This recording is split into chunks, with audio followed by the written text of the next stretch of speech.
आला जिल्हा परिषद मतदारसंघात होऊ घातलेल्या निवडणुकीत आघाडीकडून उमेदवारी मिळावी यासाठी शक्ती प्रदर्शनानं प्रशांत लक्ष्मण शहापुरे यांनी शुक्रवारी काँग्रेस नेते दत्त उद्योग समूहाचे अध्यक्ष गणपतराव पाटील यांची भेट घेतली।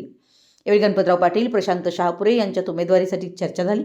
आला जिल्हा परिषद मतदारसंघ हा काँग्रेसच्या हक्काचा मतदारसंघ आहे।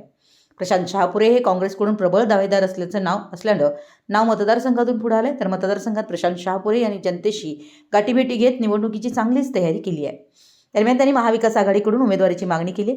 जिल्हा परिषद पंचायत समितीसाठी आजपासून नामनिर्देशन दाखल करण्यात येत आहे। अद्याप महाविकास आघाडीकडून कोणाचीही उमेदवारी निश्चित झाली नाही। त्यामुळे आज शुक्रवारी सकाळी मोटरसायकल रॅलीनं जोरदार शक्ती प्रदर्शन करीत श्री दत्त साखर कारखाना कार्यस्थळावर जाऊन गणपतराव पाटील यांची भेट घेतली। प्रशांत यांच्यासोबत आलेले ज्येष्ठ शिष्टमंडळ तसेच युवकांनीही गणपतराव पाटील यांना प्रशांत यांना उमेदवारी द्या, त्यांना भरघोस मतांनी निवडून आणतो असा विश्वास देत विनंती केली। त्यामुळे आता वरिष्ठांनी काय निर्णय देतात हे येत्या 2 दिवसात पाहावं लागणार आहे। मराठी एस न्यूजसाठी कुरुंदवाडहून संदीप अडसूळ।